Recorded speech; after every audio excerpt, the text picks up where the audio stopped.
Coach Otzelberger, you guys were, like you said, you played a lot of games, high emotion games.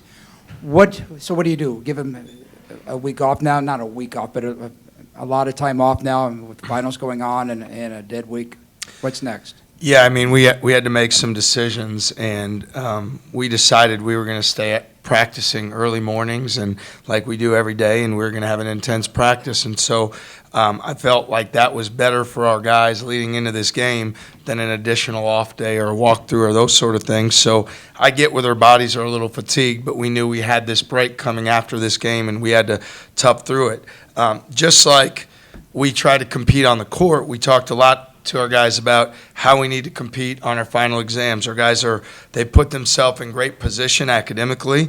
There's going to be things that we're in position to achieve there that haven't happened recently that we're looking to do, and we're trying to build our mindset for these young men that everything that we do, we compete in and we bring our best. And right now that's shifting gears a little bit. To your point, academically, a lot of our guys have finals these next 3-4 days, and so it's getting their bodies healthy. It still means getting in the gym and getting shots, but taking that energy and turning it to their academics and making sure we do the job that we need to do there and build the same winning habits we're building on the court.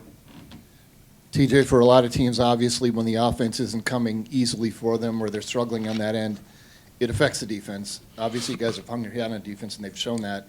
You touched on it, but could you elaborate a little bit more how proud you are that they stuck with that aspect? Yeah, it's about like self-awareness and knowing who we are and who we can be, and that's so important because look at Creighton the other night when we were there.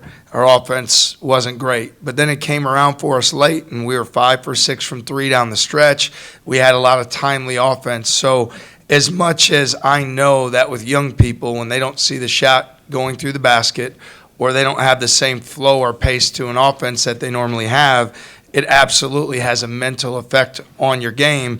And at the same time, our guys have been able to dig in and get stops. I mean, again, I felt like we certainly were a step slow, and yet there's 14 stops in a row, 22 turnovers, and they had 2 offensive rebounds. So the effort-based things that we emphasize every day, it may not have looked the same, but they still showed up for us. So if we can continue to embrace that every night out, I'm confident in how this will go for us, but we can't deviate. We're a defense, toughness, hustle, take charges, rebounding group, and the offense will come. What do you feel like wasn't working during that 7-minute stretch in the second half there, outscoring? Yeah, well, they get out and deny everything on the wings, so it's tougher to get some of the entries we normally get. I thought we could have been a little more physical and a little more, intentional and demanding to get the catches. We talked about it and we worked on it, yet at the same time it was disruptive to our rhythm and some of the things we normally do.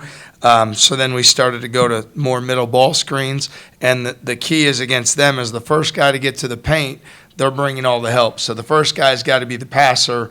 The second guy can get in there. Don't think we did a great job of getting in there and making the kicks and then getting the second drive. So, again, something we need to be more intentional and focused on. And as we get back to the practice court later this week, gives us something that we need to work on for sure. What have you liked about Jazz through 10 games? He's got such a poise and a maturity to him. He's an older player, and he plays like an older player. He's a veteran. He's come in, obviously, and made some timely shots. But more than that, like his intelligence defensively, off-ball defensively, how he takes charges, he leads our team in that category. He's a great defensive rebounder. He's a ball mover. So we had high hopes for Jazz when he came. He was hurt most of the preseason and didn't have a chance to get in rhythm. And then now you're seeing him kind of getting that rhythm more in the games. And I think he's proven that every single day, that the player that he is. So we look for more positive results from Jazz.